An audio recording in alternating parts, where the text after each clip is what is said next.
नमो अरिहन्ताणं नमो सिद्धाणं नमो आयिरीयाणं नमो वज्रायाणं नमो लोये सौसागुणं जीयादिनो जगति नाभिनरेन्द्रसूनु श्रेयो नृपस्य कुरु गोत्र गृह प्रदीप ताभ्यां बभूव तुरिह व्रतदान तीर्थे सारक्रमे परम धर्म रथस्य चक्रे। यह दानोपदेश नाम का प्रकरण है। आचार्य पद्मनंदी देव के द्वारा आज से लगभग 1000 साल पहले इसकी रचना हुई है। मात्र 54 श्लोक इसके अंदर है और 10 श्लोक हम पढ़ चुके हैं। कल हमने 2 श्लोक पढ़े थे, 9 और 10। 9 नंबर में हमने शिल्पी के उदाहरण से बात समझी थी कि जिस प्रकार शिल्पी कारीगर भवन बनाता जाता है, जैसे जैसे भवन ऊंचा होता जाता है वो भी ऊंचा चढ़ता जाता है। उसी प्रकार जो दान देने वाला है वह मोक्ष मार्गी जीव का ही भला नहीं करता है, बल्कि स्वयं को भी मोक्ष मार्ग में स्थापित करके अपना भी भला करता है। और 10वें में कृषक का उदाहरण, किसान का उदाहरण देकर बात बताई थी कि जिस प्रकार से किसान थोड़ा सा बीज बोता है और उससे कई गुना बीज उससे तैयार होती है, फसल तैयार होती है।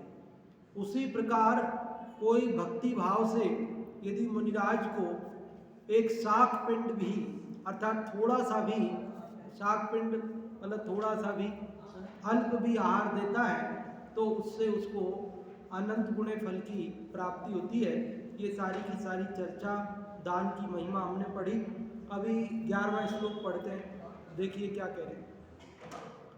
साक्षान् मनोवचन काय विशुद्धि शुद्ध पात्राय यच्छति जनो ननु भुक्ति मात्रम् यस्तस्य संसृति समुत्तरणैक बीजे पुण्ये हरिर्भवति सोऽपि कृताभिलाष।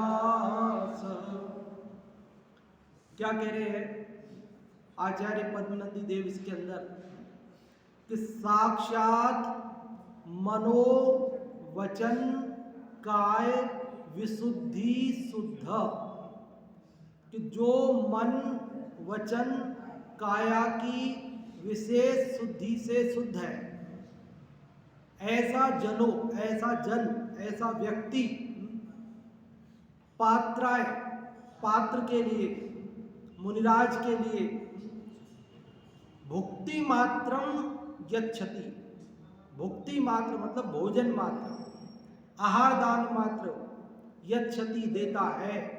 2 लाइन समझ में आई क्या? साक्षात मन वचन काय की शुद्धि वाला जन मतलब व्यक्ति, पात्राय मतलब पात्रों को, उत्तम पात्र, मध्यम पात्र, जघन्य पात्र बताए ना, उन पात्रों को भुक्ति मात्रम यच्छति,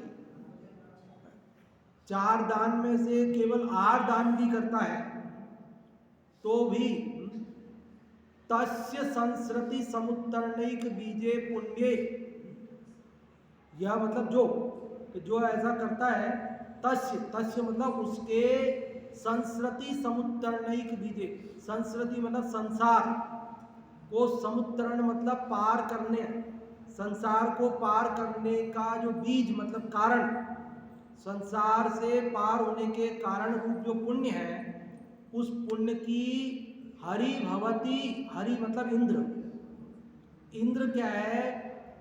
कृताभिलाष, कृताभिलाष मतलब अभिलाषा करता है, मतलब इंद्र भी ऐसा पुण्य चाहता है, इंद्र भी ऐसे पुण्य की क्या करता है? वांछा रखता है, इच्छा रखता है।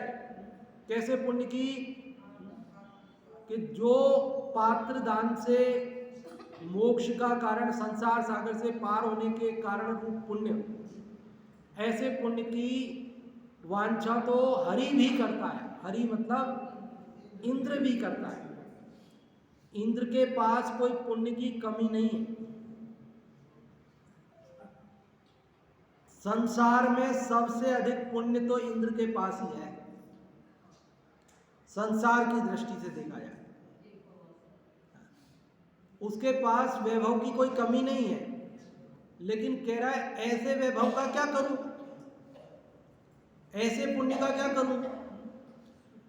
पुण्य तो ऐसा चाहिए कि जो मोक्ष मार्ग प्रदान करे, मोक्ष मार्ग का निमित्त बने।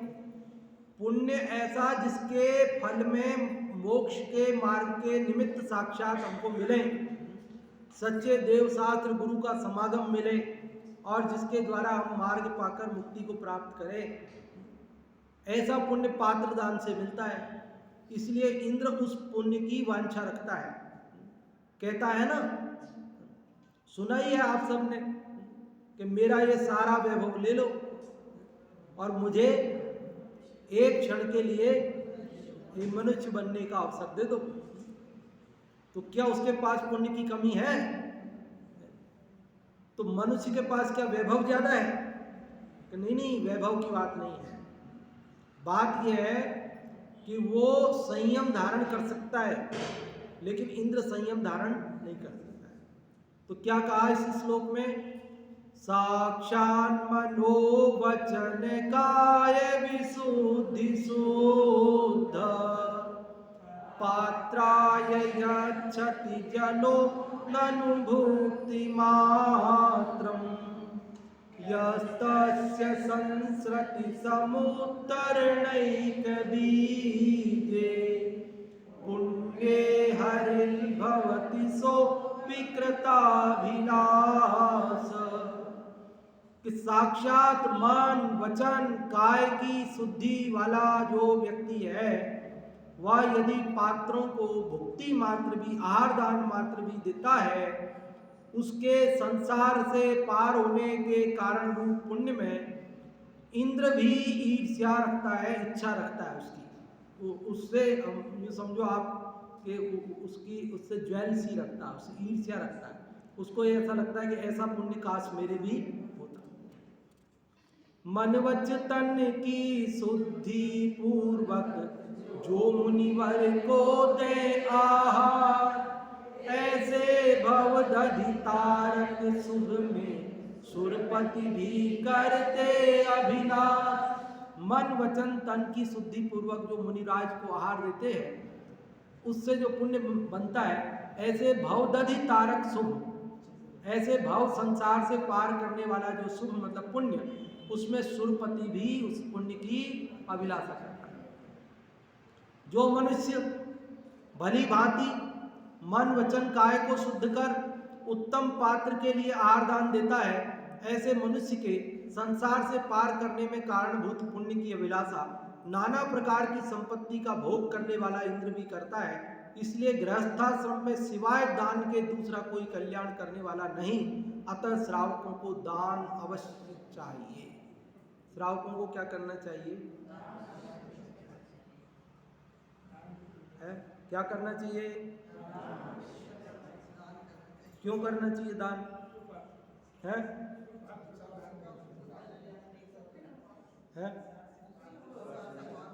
देखो, ये जो प्रसंग चल रहा है दान का, दान की प्रेरणा देने का चल रहा है। दान का क्या महत्व है? गृहस्थ दशा ऐसी है कि जिसमें सुबह से लेकर रात तक पाप ही पाप होता है। कमाने का भाव पाप भाव, खाने का भाव पाप भाव, सोने का भाव पाप भाव, मतलब हर काम पाप रूप है। और इसमें से ये पार हो जाए उसके लिए ये उत्तम पात्रों को दान देता है, तो इसलिए तो वो गृहस्थपना भी उसको श्रेष्ठ कहने में आता है। अब यहाँ तो प्रसंग तो दान की महिमा का है, अब हम अगर इसका कुछ और अर्थ करके और आपको बता दें कि साहब निश्चय से तो कौन किसको देवे, वस्तु ही मेरी नहीं है, परद्रव्य को कौन देवे, धन मेरा नहीं, अन्न मेरा नहीं, शास्त्र मेरा नहीं, किसकी वस्तु कौन किसको देवे, एक द्रव्य दूसरे द्रव्य का भला नहीं कर सकता। अरे भाई यहाँ जिस अपेक्षा से बात चलती है उस अपेक्षा से बात समझना। जब दान का प्रकरण आता है तब तो तुझे ये बात याद आती है कि एक द्रव्य दूसरे द्रव्य का भला नहीं कर सकता। जब तो तुझे ये याद आती है कि कौन का धन कौन को देवे कि कौन देवे। और जब तुझे गुस्सा आता है तब मैं इसका बिगाड़ कर दूं, तब ये नहीं विचार करता है कि कौन किसका बिगाड़ सके, कौन किसका भला कर सके, कौन किसका।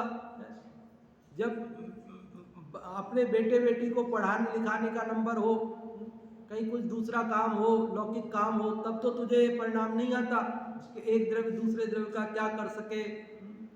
और वहाँ तो पूरी ताकत झोंक देता है। और जब ये दान का प्रसंग आता है तो फिर कहता है कि ये तो क्या है, ये तो जड़ की क्रिया है।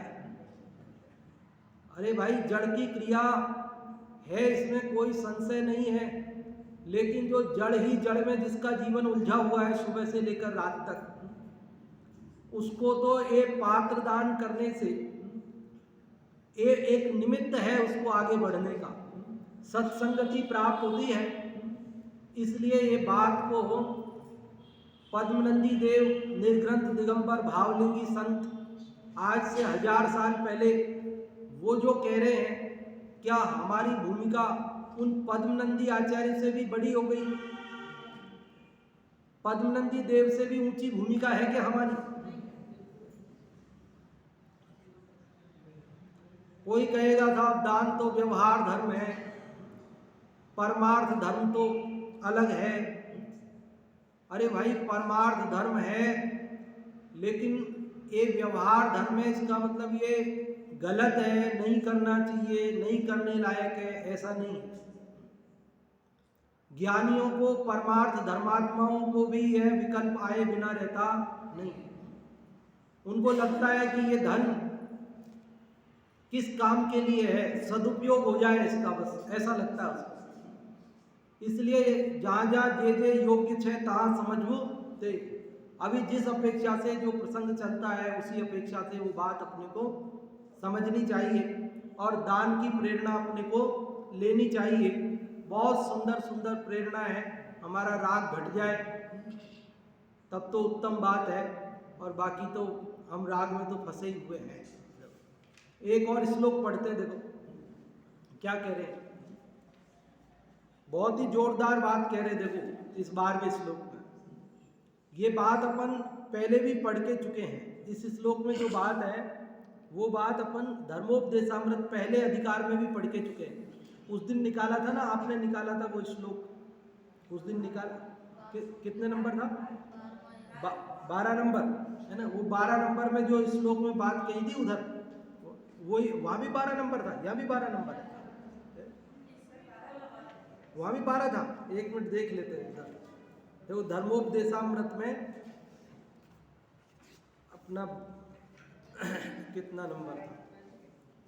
हाँ 12 नंबर। देखो ये नंबर भी वो का वही है।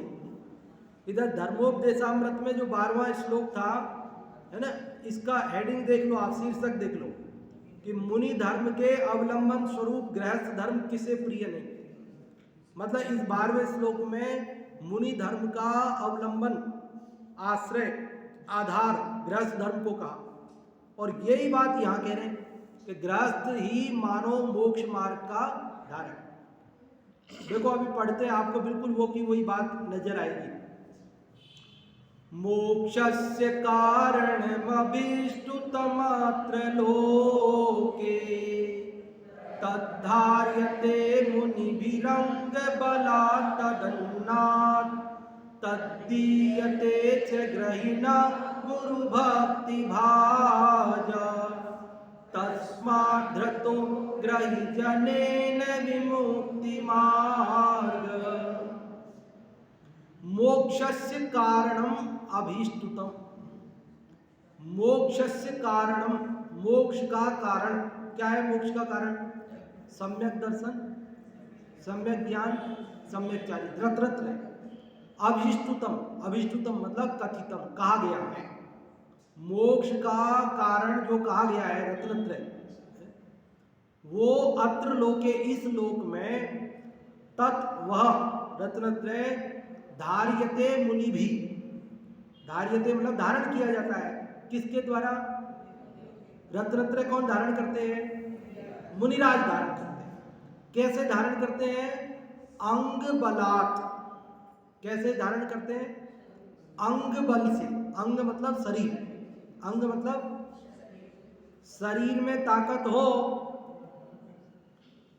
तो मुनि धर्म का पालन होता है। शरीर में ताकत नहीं हो तो मुनि धर्म का पालन नहीं हो सकता है। क्या कह रहे? मोक्ष का कारण जो कहा गया है अर्थात रत्नत्रय, वो अपने इसका भाव लगा लेना, शब्द नहीं है यहाँ पर। मोक्ष का कारण मतलब रत्नत्रय जो कहा गया है वह मुनियों के द्वारा अंग बलात् धार्यते, शरीर में बल हो तब धारण किया जाता है। और शरीर में बल कहाँ से आता है? तो कहते हैं तद अन्नात्। तत् मतलब वह मतलब क्या? कि वो अंग बल, शरीर की ताकत किससे आती है? अन्न बलात्, अन्नात्, अन्न से आती है। अन्न मिलेगा तो शरीर में ताकत आएगी। अच्छा, अन्न कहाँ से आएगा? मुनिराज कमाते तो है नहीं, मुनिराज बनाते भी नहीं, तो मुनिराज के शरीर में बल कहाँ से आएगा? अन्न कहाँ से आएगा? तो कहते तद्दीयते च ग्रहीणा गुरु भक्ति भाजा। तद्दीयते, तत् मतलब वह मतलब अन्न, दीयते दिया जाता है। किसके द्वारा? ग्रहीणा, गृहस्थों के द्वारा। कौन देते हैं अन्न? कौन देते हैं? गुरु भक्ति भाजा, गुरु भक्ति भाव पूर्वक, गुरु के प्रति भक्ति भाव से ग्रहीणा दीयते, गृहस्थों के द्वारा दिया जाता है। तस्मात् धृतो ग्रही जनेन विमुक्ति मार्ग।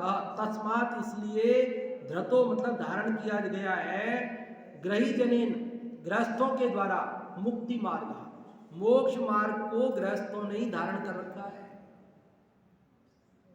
समझ में आती है बात? या कह रहे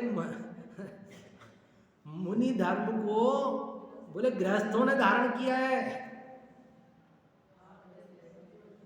मुनि धर्म को गृहस्थों ने धारण किया मतलब क्या? अरे बात समझ में आई कि नहीं आई? बोलो हम कहाँ, तो उपयोग कहाँ है? यहीं के कहीं और यहीं पे है, तो फिर बात तो समझ में आए बिना रह नहीं सकती। क्या कह रहे हैं यहाँ पर कि मुनिराज रत्नत्रय का जो पालन करते हैं, मोक्ष मार्ग का,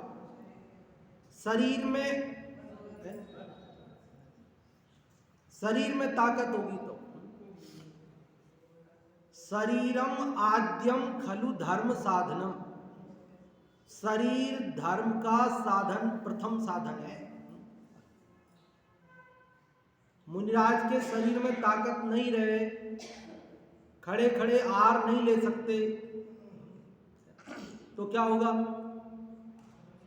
उनका तो 28 मूल गुण में एक मूल गुण है खड़े खड़े आहार लेना। अब आहार जितनी देर होवे उतनी देर खड़े तो रहना पड़ेगा, अब उतनी देर शरीर खड़ा नहीं रह सके, कमजोरी आ जाए तो क्या होगा? आहार नहीं ले सकते। आहार नहीं लेंगे तो फिर समाधि लेंगे, भाई क्या होगा बताओ? परिग्रह रखते नहीं है, कोई परिग्रह रखते नहीं है, सर्दी सहन नहीं होवे, गर्मी सहन नहीं होवे, आंखों से दिखाई नहीं देवे, पैरों से पैदल चलते, गाड़ी घोड़े में बैठते नहीं है, पैदल चल नहीं सकें, तो ऐसी स्थिति में कैसे मुनि धर्म का पालन होगा? तो मुनि धर्म का पालन कब होगा? जब शरीर में बल होगा। और शरीर में बल कब होगा? कि भूखे पेट भजन न होए। शरीर को तो भाई, शरीर को तो शरीर की खुराक चाहिए।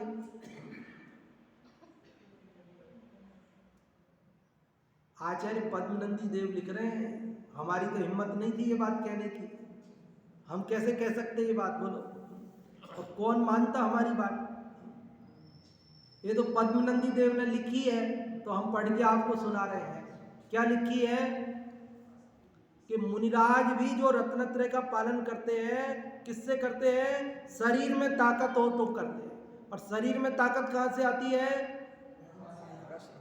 अन्न से आती है। और वो अन्न कहाँ से आता है? वो गृहस्थ देता है। तो वास्तव में तो गृहस्थ ही मुनि धर्म का आधार है? हाँ भाई, गृहस्थ धर्म है, वो मुनि धर्म का आधार है, मोक्ष मार्ग का आधार है, ऐसा स्वरूप है।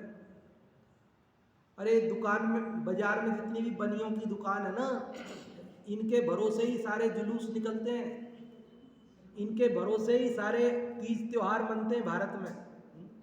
जितने ये व्यापारी है ना, दुकानदार, हर कोई आदमी इनके पास पहुंच जाता है चंदा मांगने के लिए। होली आ रही, लाओ साहब, दिवाली आ रही, लाओ साहब, दशहरा आ रहा है, रावण जलाना है, ये करना है। और ये व्यापारियों को बेचारों को दुकान खोल के बैठना है, और किस किस से लड़ाई मोल लेवे, तो जो आवे उसी को देना पड़ता है। और वो भी देखते हैं कि वहाँ 10-10 रुपये भी मिलेंगे, पूरे बाजार में घूमेंगे तो झट 1000 रुपये हो जाएंगे, 2000, 10,000 जो चाहिए फटाफट इकट्ठे हो जाएंगे और फटाफट काम हो जाएगा।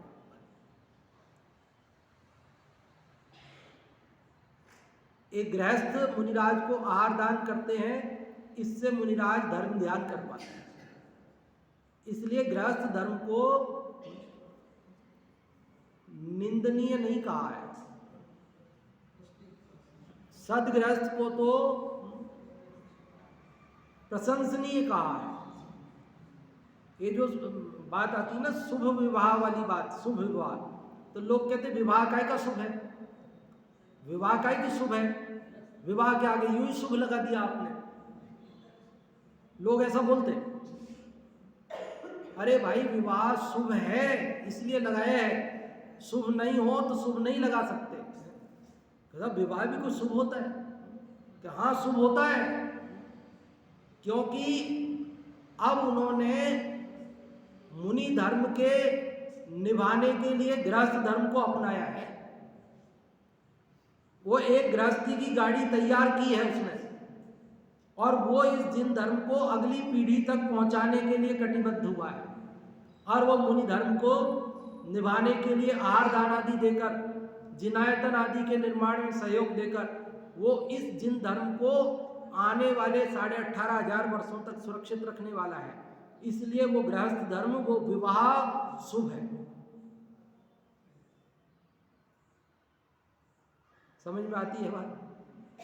कुछ जचती है कि नहीं जचती? कई लोग तो बड़ी खिल्ली उड़ाते इस चीज की, विवाह की क्रिया की बहुत खिल्ली उड़ाते कई लोग, कैसे कैसे शब्दों का प्रयोग कर देते हैं।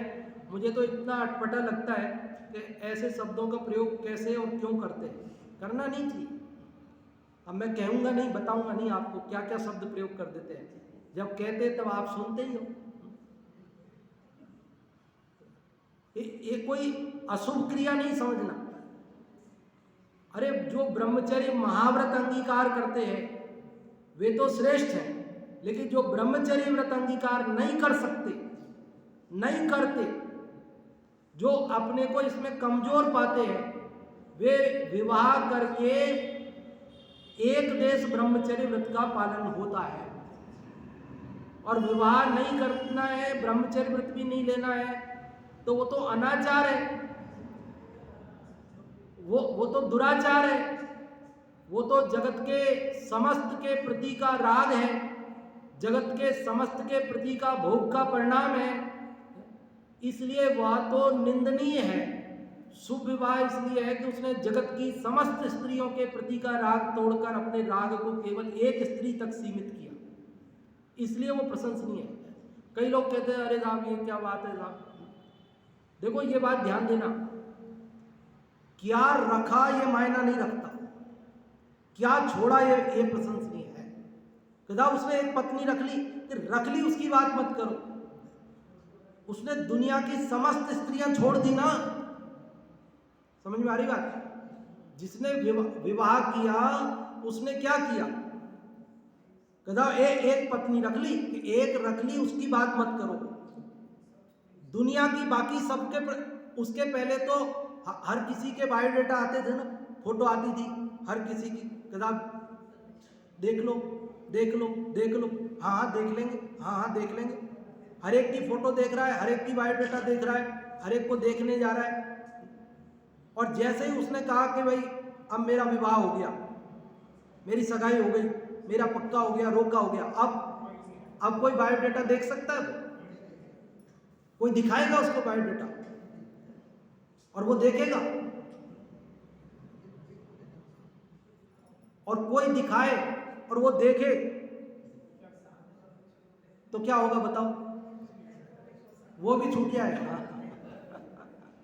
अच्छा, तुम अभी भी देख रहे हो दूसरी जगह,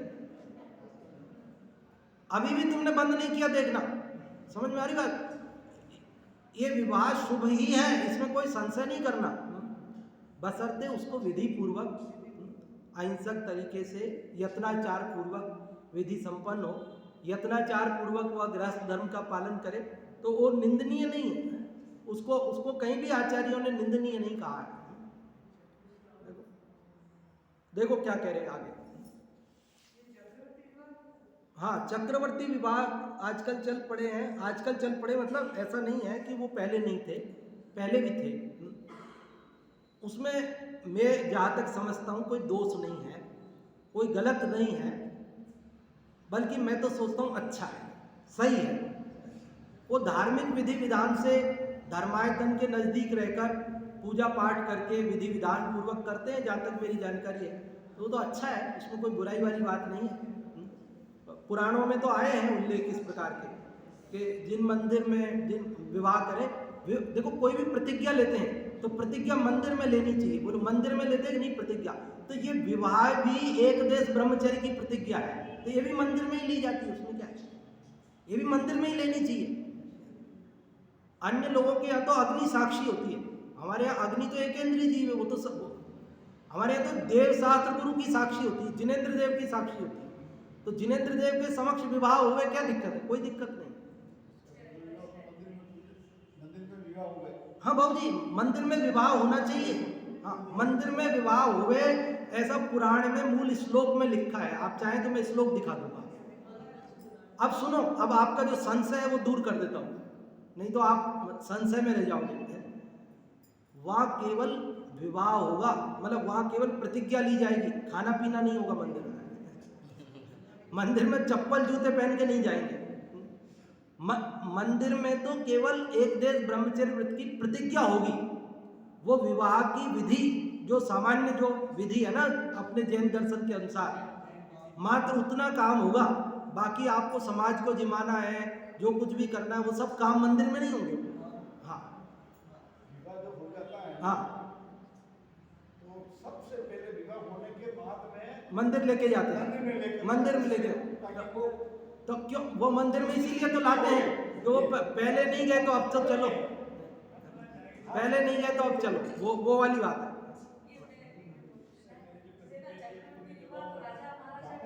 हाँ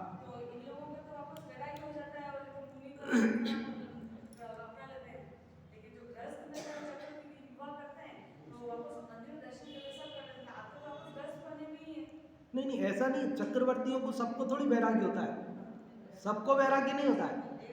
कोई किसी को वैराग्य होता है, और कोई ये थोड़ी तुरंत मंदिर गए वैराग्य हो गया। नहीं, सबको नहीं होता, किसी को होता है, किसी को नहीं भी होता है। कोई मुनि धर्म अंगीकार करते भी है, कोई नहीं भी करते। हाँ, गृहस्थ जीवन में भी रहते हैं। अपने अगर चक्रेश्वरी सो नरकेश्वरी, तो कई चक्रवर्ती तो चक्रवर्ती रहते हुए ही रहते, मरते हैं। वो भले ही नरक को जाते बाद में, वो अलग बात है, और वो रहते तो हैं। सभी थोड़ी मुनि बनते हैं, नहीं बनते। तो इसलिए और ये बात समझना देखो, जिन मंदिर के नजदीक आकर करेगा तो कुछ तो मर्यादा रहेगी। वो वाटिका में और रिसोर्ट में जाके रहेगा तो सारी मर्यादा खत्म हो जाएगी, हो गई है। अब कौन टोकने और रोकने वाला, बताओ सब। और जिन मंदिर के नजदीक आके करेगा तो कोई तो टोकेगा, कोई तो रोकेगा, कुछ तो कहेगा अरे भाई हम मंदिर के नजदीक कर रहे हो तो कुछ तो सावधानी रखो, कुछ तो ध्यान रखो।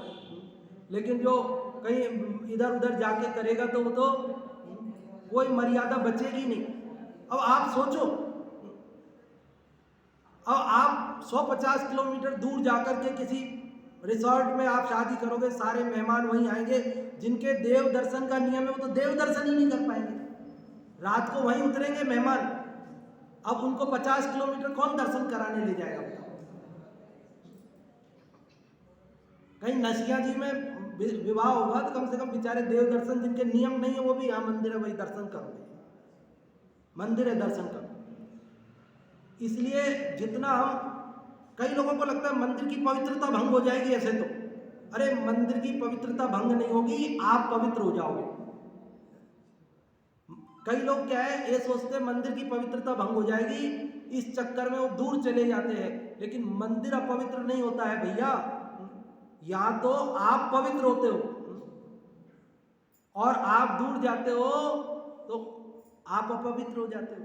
इसलिए मंदिर के नजदीक करने में कोई दिक्कत नहीं है। मंदिर की जो मर्यादा है उसका तो पालन करना ही है, मंदिर की मर्यादा का उल्लंघन नहीं करना है। मंदिर में कोई हंसी मजाक, कोई ठट्ठा, कोई ऐसा कोई काम नहीं करना है जिससे वहाँ की मर्यादा भंग हो, अन्य दर्शनार्थियों को तकलीफ हो, ऐसा कोई काम नहीं करना है। और बाकी तो करने के लिए कोई मनाही नहीं है। पुराणों में मूल श्लोक हैं इसके, मैं आपको वो दिखा सकता हूँ अगर आप चाहें तो। हाँ जी, तो समय अपना 5 मिनट बचा है और अपना ये श्लोक भी पूरा हो गया। वैसे मुनि तन बल से रत्नत्रय धारे, जो हो भोजन से प्राप्त, श्रावक दे आहार, अतः वे भी हैं शिव पथ के धारक। मुनि का तन, मुनि तन बल से रत्नत्रय धारण करते हैं, तन बल शरीर के बल से धारण करते हैं, और वो तन बल भोजन से प्राप्त होता है। श्रावक वो आहार देते हैं, इसलिए वे भी अर्थात श्रावक भी शिव पथ के धारक हैं, मोक्ष मार्ग के धारण करने वाले हैं, उसके रक्षक हैं। इस संसार में मोक्ष का कारण रत्नत्रय है। उस रत्नत्रय को शरीर में शक्ति होने पर मुनिगण पालते हैं। मुनियों के शरीर में शक्ति अन्न से आती है तथा मुनियों के लिए उस अन्न को श्रावक भक्ति पूर्वक देते हैं। इसलिए वास्तविक रीति से गृहस्थ ने ही मोक्ष मार्ग को धारण किया है, ऐसा समझना चाहिए। जयपुर में तो भट्टारक जी की नसियाँ हैं नारायण सिंह सर्किल पर, हमने तो वहीं शादियाँ होती देखी सारी। जयपुर में सारी शादियाँ भट्टारक जी की नसियाँ में होती देखी, वहीं शादियाँ होती, वहीं दर्शन करते लोग, और वो उसका है। और पहले सब गांवों में मंदिर के नज़दीक धर्मशाला में होती थी ये सब। अब हम क्या है, वो धर्मशालाओं और नसियाओं से निकलकर कहाँ पहुँच गए हैं और कहाँ तक अभी और पहुँचना बाकी रह गया है। देखो, कई लोग कहते हैं कि साहब वो मतलब मंदिर अपवित्र, अरे मंदिर अपवित्र नहीं होता है। मंदिर अपवित्र हो जाए तो फिर मंदिर की महत्ता ही खत्म हो गई। मंदिर तो परम पवित्र है, परम पवित्र ही रहेगा। जो मंदिर में आएगा वो अपवित्र भी पवित्र हो जाएगा। कई लोग कहते हैं साहब नमोकार मंत्र है, ऐसा है। अरे अपवित्र है पवित्रो वा, सुस्थितो दुस्थितो भी वा।